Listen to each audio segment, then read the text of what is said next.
CSAT के बारे में हम बात करते हैं। तो सीसेट में मैथ का कुछ पोर्शन होता है।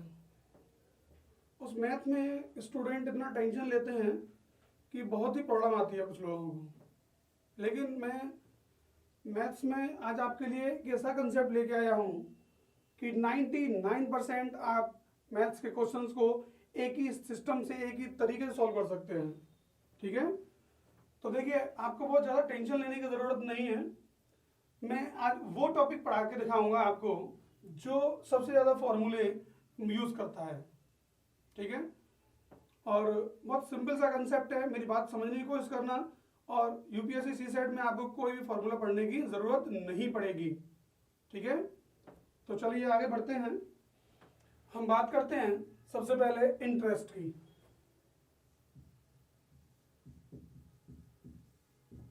इंटरेस्ट ये इसको बोलते हैं, पहले सिंपल पढ़ लेंगे।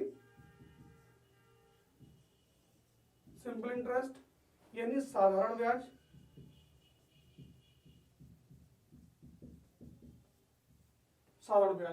साधारण ब्याज एक ऐसा टॉपिक है जिससे क्वेश्चन पूछ लिए जाते हैं, और दूसरी बात इसमें ज्यादातर फॉर्मूले का यूज किया जाता है। मैं आज आपके लिए कोई भी फॉर्मूला यूज नहीं करूंगा, केवल और केवल लॉजिक सेट करूंगा और सारे क्वेश्चंस को आप इजी वे में सॉल्व कर सकते हो।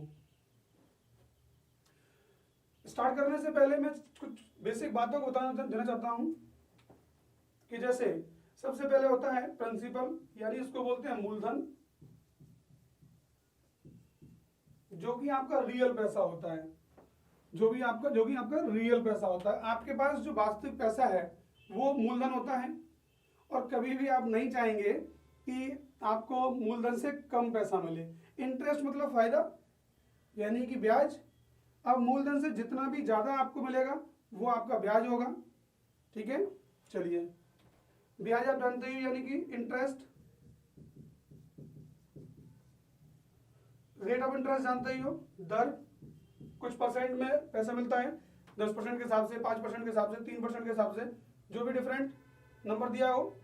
ठीक है, एक होता है अमाउंट, इसको बोलते हैं हिंदी में मिश्र धन। मिश्र धन होता क्या है कि मूलधन में अगर इंटरेस्ट को अगर आप जोड़ देंगे तो आपका अमाउंट बन जाएगा। यानी कि मूलधन में अगर ब्याज जोड़ देंगे तो ये क्या बन जाएगा, अमाउंट बन जाएगा, यानी मिश्र धन बन जाएगा। ये कुछ बेसिक पॉइंट है, मैं आपको समझाना चाहता हूं।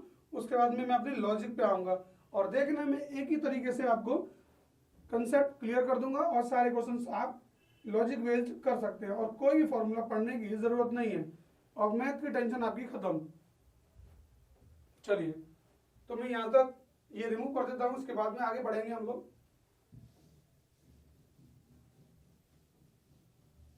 अमाउंट तक जान चुके हैं आप। अगर आपको इंटरेस्ट निकालना है तो अमाउंट में से प्रिंसिपल यानी कि मिश्रधन में से मूलधन को माइनस करना पड़ेगा।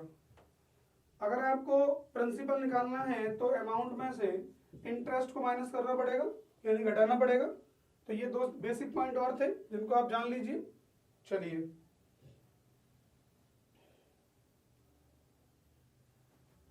इसको रिमूव कर देते हैं। देखिए, हमने भी यही सिंपल इंटरेस्ट पढ़ी और लोगों ने पढ़ाया। ठीक है, तो क्या पढ़ाया, जैसे ही साधारण ब्याज की बात करते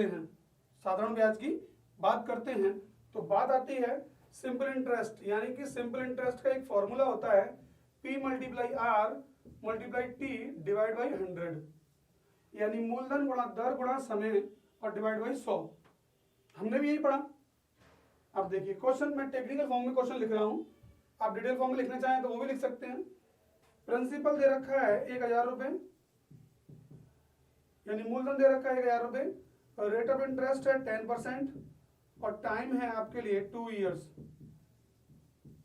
फाइंड द सिंपल इंटरेस्ट, साधारण ब्याज क्या होगी। जब आप इसमें फॉर्मूले में वैल्यू पुट करेंगे तो क्या करेंगे, 1000 मल्टीप्लाई 10 मल्टीप्लाई 2 डिवाइड बाई 100, तो ये इससे डिवाइड करेंगे तो ये हो जाएगा 200 रुपए, यानी कि साधारण ब्याज हो जाएगी 200 रुपए। अब आप कहेंगे ये तो बेसिक है ही, लेकिन मैं आपको इससे आगे भेजिए सब नहीं पढ़ाऊंगा, क्योंकि इससे आगे कुछ लोग फॉर्मूला यूज करेंगे और मैं फॉर्मूले पढ़ाता नहीं हूँ। और इजी वे में देखना आपकी कैसे, और एक ही बार में समझ में आ जाएगा, कैसा भी क्वेश्चन टर्न करे आएगा ही आएगा। चलिए इसको मैं रिमूव कर देता हूं और मैं अपना कंसेप्ट समझाने की कोशिश करता हूं।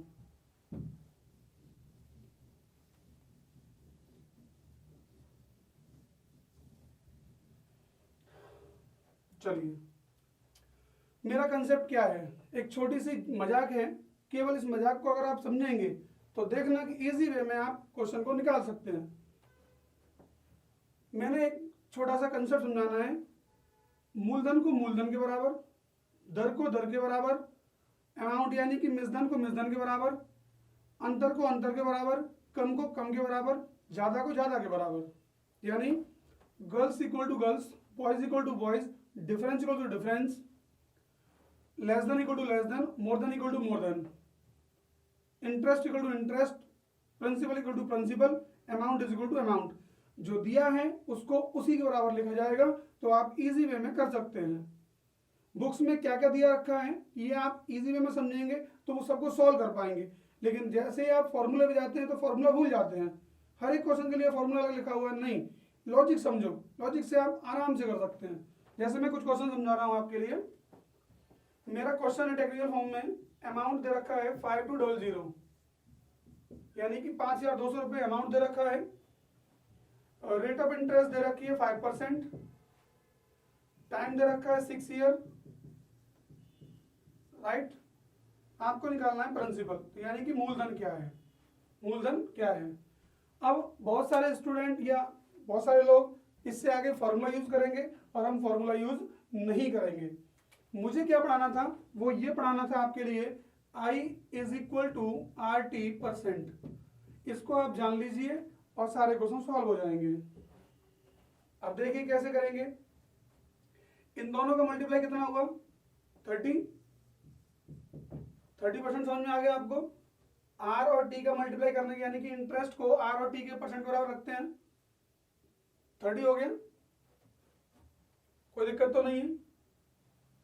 R और T का मल्टीप्लाई करेंगे 30% हो गया। चलिए अब देखो ये अमाउंट है और ये इंटरेस्ट है।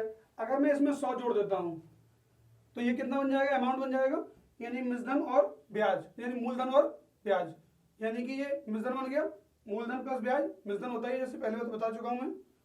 तो अब देखो मैंने कहा था कि अमाउंट को अमाउंट के बराबर, यानी मिसधन को मिसधन के बराबर, तो 130% बराबर 5200 रुपये। तो आपको 100% पता करना था, ये लीजिए 5200 डिवाइड बाई 130 और मल्टीप्लाई 100, ये इससे 40 टाइम्स और ये जाएगा 4000 रुपीज। आपको कोई भी फॉर्मूला यूज करने की जरूरत नहीं है। ये समझ पाए होंगे आप, यानी I is equal to RT%, तो ये हो गया 30%। 130 क्यों बनाया, क्योंकि ये अमाउंट दे रखा है मिसधन को मिसधन के बराबर। 100% पता करना था, ये हो गया, ठीक है। एक क्वेश्चन और भी पढ़ा के दिखाऊंगा मैं आपको, फिर आप कहेंगे कि वाकई में सर इजी है ये। चलिए ये मैं रिमूव कर देता हूं।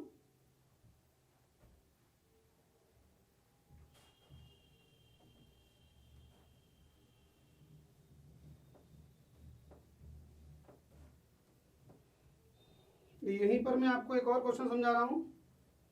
अमाउंट दे रखा है 720 रुपीज, रेट ऑफ इंटरेस्ट 4% और टाइम है 5 ईयर, राइट।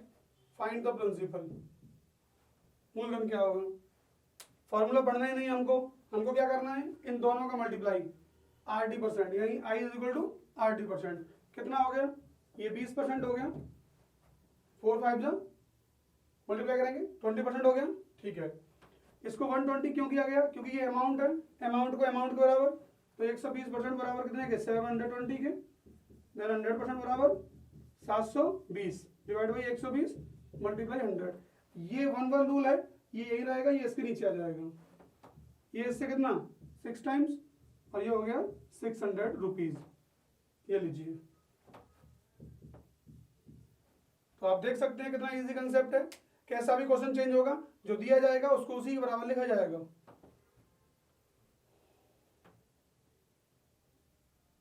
ठीक है,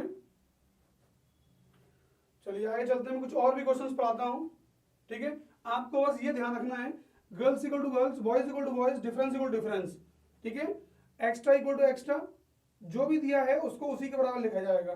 मैथ डिफरेंस पे ही चलता है। ठीक है, मैथ डिफरेंस पे ही चलता है। अगर डिफरेंस है तो मैथ है, और डिफरेंस नहीं है तो मैथ नहीं है। वो तो कुछ लोगों ने इतना फॉर्मूले बना दिए हैं जिससे स्टूडेंट बहुत टेंशन में आ चुका है, लेकिन अब आपको टेंशन लेने की जरूरत नहीं है। ये इजी कंसेप्ट है, इसको समझो।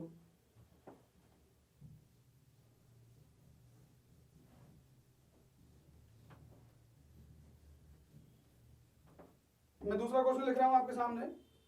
रेट ऑफ इंटरेस्ट दे रखा है उसने 20%, टाइम दे रखा है 2 years, राइट। सिंपल इंटरेस्ट यानी साधारण ब्याज दे रखा है 160 रुपए। फाइंड द प्रिंसिपल यानी मूलधन क्या होगा। ठीक है, आपको कोई फॉर्मूला यूज नहीं करना है, क्या करना है, I is equal to RD%, तो इन दोनों को मल्टीप्लाई करेंगे और ये कितना हो जाएगा 40, कितना हो जाएगा 40%, क्योंकि 20 मल्टीप्लाई टू 40%। अब देखो, अब ये सिंपल इंटरेस्ट है और ये भी सिंपल इंटरेस्ट है। अब आपको 140 करने की जरूरत नहीं पड़ेगी, क्योंकि ऑलरेडी ये सिंपल इंटरेस्ट यानी साधारण ब्याज दे रखा है। तो 40% इज इक्वल टू कितना 160, then 100% is equal to 160 divide by 40 divide by 40 multiply 100, ये इससे 4 टाइम्स और ये 400 रुपीज। तो आप देख सकते हैं कि कैसा भी क्वेश्चन चेंज करेगा, आपको बस ये करना है, जो दिया गया है उसको उसी के बराबर लिखना है। ठीक है, तो आप समझ गए होंगे कि ये कितना इजी कंसेप्ट है। और भी कह रहे होंगे कि अब और भी क्वेश्चंस हैं, मैं समझाऊंगा और भी क्वेश्चंस, आप चिंता ना करें, ऐसे ही चलूंगा। डिफरेंस पे ही काम होता है, मेरे कंसेप्ट में केवल डिफरेंस है, और सी सेट में ऐसा कोई भी कंसेप्ट नहीं होगा जो इजी वे में आपको हम समझा ना सके। सारी चीजें मैंने डिजाइन की हुई हैं, आप बिल्कुल भी चिंता ना करें। ठीक है, तो देख रहे हैं आप कितना इजी चल रहा है ये। ऐसा ही एक और क्वेश्चन लिख रहा हूं जिससे और कंसेप्ट क्लियर होंगे आपके।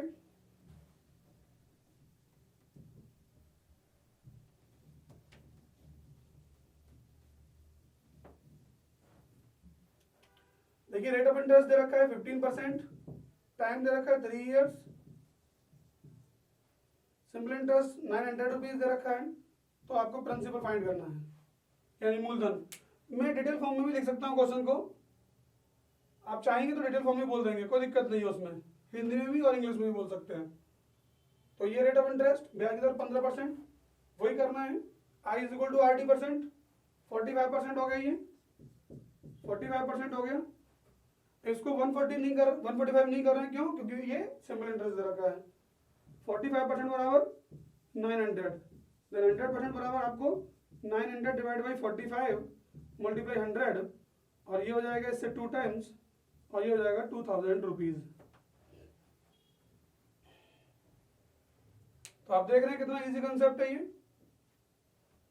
I is equal to RD%, हमेशा ये ध्यान रखना है, डिफरेंस को डिफरेंस के बराबर, मूलधन को मूलधन के बराबर, दर को दर के बराबर, ब्याज को ब्याज के बराबर, क्लियर है, और मिश्रधन को मिश्रधन के बराबर, अंतर को अंतर के बराबर। ठीक है, चलिए और भी क्वेश्चंस हैं जो एग्जाम में कई बार देखे गए हैं, मैं उनको भी बोर्ड पे सॉल्व करूंगा।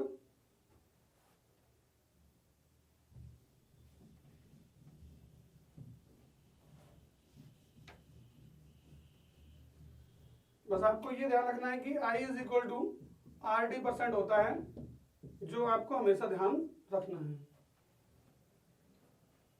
आप देखिए, एक डिटेल फॉर्म में क्वेश्चन है जो एग्जाम में कई बार पूछा गया है। देखिए, मैं बोल रहा हूं, ओरली बोल रहा हूं और सॉल्व भी करूंगा। संजय ने कुछ रुपए राजीव से 3 वर्ष के लिए उधार लिए। दोबारा रिपीट कर रहा हूं, संजय ने कुछ रुपए साधारण ब्याज पर राजीव से 3 वर्ष के लिए उधार लिए। इट मीन्स यानी कि टाइम दे रखा है इसमें 3 years। आगे चलते हैं। यदि ब्याज की दर 2% कम होती, यदि ब्याज की दर 2% कम होती, पहली कोई ब्याज दर होगी, लेकिन अब क्या कह रहा है, यदि ब्याज की दर 2% कम होती तो ब्याज के रूप में राजीव को 540 रुपये कम मिलते, 540 रुपये कम मिलते। It means rate of interest दे रखी है 2% लेस इफ, यहाँ क्या है इफ, ये दे रखा है if rate of interest 2% less,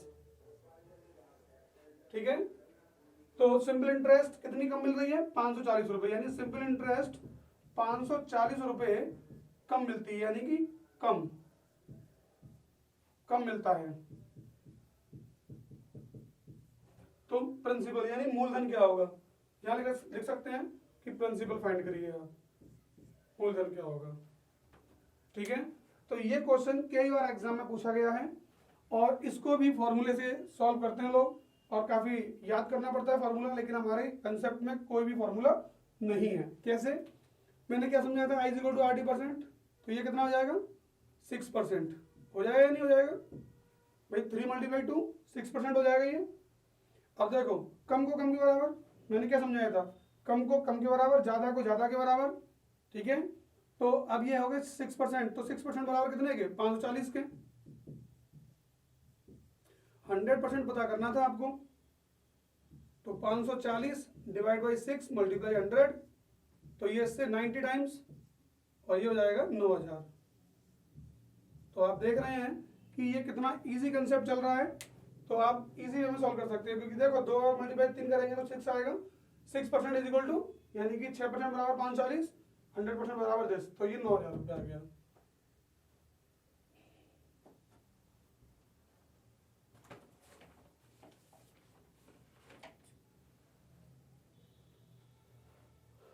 इस टाइप का और भी क्वेश्चन बोल रहा हूं आपके लिए, समझने की कोशिश करेंगे। आप बस इतना ध्यान रखिए कि दर को दर के बराबर, ज्यादा को ज्यादा के बराबर, कम को कम के बराबर, मूलधन को मूलधन के बराबर, मिश्रधन को मिश्रधन के बराबर।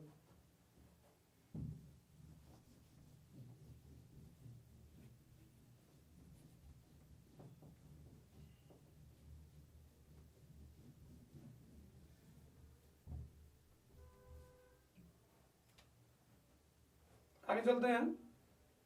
कोरली में क्वेश्चन बोल रहा हूं आपके लिए। एक व्यक्ति ने कुछ रुपए साधारण ब्याज की एक निश्चित ब्याज दर पर 3 वर्ष के लिए उधार लिए, ठीक है। यदि ब्याज की दर 6% कम होती, तो टाइम दे रखा है, 3 years, rate of interest 6% less, यानी कि ब्याज की दर 6% कम होती। मैं कंडीशन बोल रहा हूं, यदि ब्याज की दर 6% कम होती, यदि ब्याज की दर 6% कम होती, ठीक है, तो ब्याज के रूप में दूसरे व्यक्ति को 90 रुपये कम मिलते, तो ब्याज के रूप में 90 रुपये कम मिलते। तो simple interest 90 rupees less, 90 rupees less, ठीक है, यानी 90 रुपये कम, ठीक है। चलिए कम मिलता लिख लो हिंदी में, 90 रुपये कम मिलते, ठीक है। तो प्रिंसिपल क्या होगा, ठीक है। तो ये आप जानते ही हैं, I = RT%, तो ये हो जाएगा आपके लिए 6 × 3 18%, 18% = 90, और 100% = 90/18 × 100। क्लियर है, ठीक है। ये इससे 5 टाइम्स कट गए, यानी कट कर दीजिए, तो ये हो जाएगा 500 रुपीज, ठीक है। यहां तक एकदम कंसेप्ट क्लियर हो गए होंगे आपको कि हमको बिना फॉर्मूले के भी काम कर सकते हैं, ठीक है, और इजी वे में समझ में आ सकता है।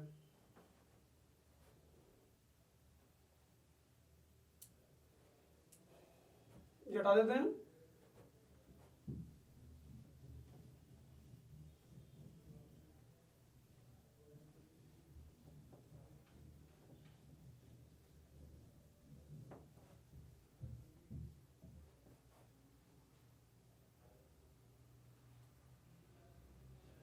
एक क्वेश्चन बोल रहा हूं, ये क्वेश्चन भी कई बार एग्जाम में देखने को मिला है, ठीक है। जैसे कि ओरली बोल रहा हूं मैं क्वेश्चन, कोई धन 10% ब्याज दर पर 8 वर्ष के लिए जमा करता है। कोई व्यक्ति कोई धन, यानी एक व्यक्ति कोई धन 10% ब्याज दर पर 8 वर्ष के लिए जमा करता है, ठीक है।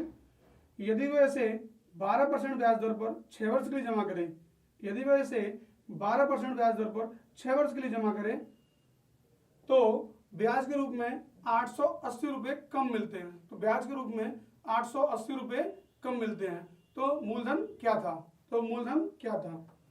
तो देखिए फर्स्ट का जो आरटी था वो 10 × 8 तो ये 80 हो गया, और दूसरे का था 12 × 6 तो ये हो गया 72 72। इन दोनों का जो डिफरेंस है ये परसेंट में है और वो अंतर को अंतर के बराबर। देखा आपने कितना इजी हो गया कि 8% is equal to 880, then 100% is equal to 880 divide by 8 multiply 100। ठीक है, ये इससे 110 बार कट जाएंगे और ये आ जाएगा 11,000 रुपये। तो हम बिना फॉर्मूले के भी हम पढ़ सकते हैं, इसमें कोई दिक्कत वाली बात नहीं है। ठीक है, तो ये इजी कंसेप्ट आपको समझ में आ गया होगा। ठीक है, I is equal to RT% ध्यान रखना ही है आपको।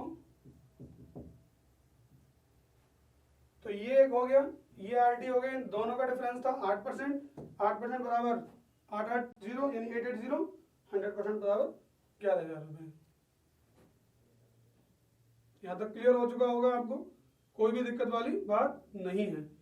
तो अगर हम इजी वे में कंसेप्ट पढ़ेंगे तो ये कंसेप्ट ऐसा है कि 99% प्रॉब्लम को इजी वे में सॉल्व कर सकता है।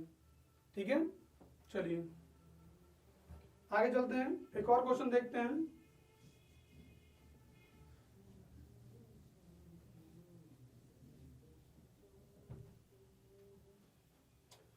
ऑलरेडी मैं क्वेश्चन बोलता हूं, एक व्यक्ति कोई धन 5 वर्ष के लिए 6% पर जमा करता है, 5 वर्ष के लिए 6% पर जमा करता है। यदि वह इसे 7% पर 5 वर्ष के लिए जमा करे, यदि वह इसे 7% पर 5 वर्ष के लिए जमा करे तो ब्याज के रूप में 250 रुपये, तो ब्याज के रूप में उसे 250 रुपये ज़्यादा मिलते हैं। तो ब्याज के रूप में उसे 250 रुपये ज़्यादा मिलते हैं। ठीक है, तो मूलधन क्या होगा? तो फर्स्ट आरटी क्या है? 6 × 5 और दूसरा है 7 × 5। आप जानते हैं ज़्यादा में से कम ही घटते हैं, तो क्या करना है हमको? ये तो हो गया 35 35 और ये हो गया 30। ठीक है, तो कम ही करेंगे, ज़्यादा में से कम ही घटाएंगे, तो हो जाएगा 5% इज इक्वल टू 250 और 100% is equal to 250 divide by 5 multiply 100। ये 50 और ये हो जाएगा 5000। यहाँ तक क्लियर है सबको? ये आपके समझ में आ चुका होगा। ज़्यादा में से कम ही घटते हैं हमेशा, तो 5 हो जाएगा difference, difference equal to difference, अंतर को अंतर के बराबर, जो दिया है उसको उसी के बराबर लिखा जाएगा। ठीक है, तो मैथ का ये कंसेप्ट इतना इजी है कि एक ही तरीके से सारे क्वेश्चंस को सॉल्व कर सकता है। एग्जाम में लॉजिक बेस्ड क्वेश्चन आता है तो डरने की कोई आवश्यकता नहीं है आपको। ठीक है, चलिए इसमें टॉपिक काफी बड़ा ही है, मैंने कुछ कंसेप्ट पढ़ा के दिखाया है आपको, ये ऐसे ही चलेगा पूरा टॉपिक। और भी टॉपिक्स हैं, टाइम एंड वर्क है, टाइम एंड डिस्टेंस है, परसेंटेज है, प्रॉफिट लॉस है। यही काम करना है कि डिफरेंस को डिफरेंस के बराबर, अंतर को अंतर के बराबर, जो दिया है उसको उसी के बराबर लिखा जाएगा। ठीक है, चलिए तो आज के लिए मैंने आपको ये समझा के दिखाया, समझ में आया होगा आपको, और आगे भी पढ़ेंगे हम लोग। ठीक है, चलिए आज के लिए इतना ही रखते हैं। Thank you very much.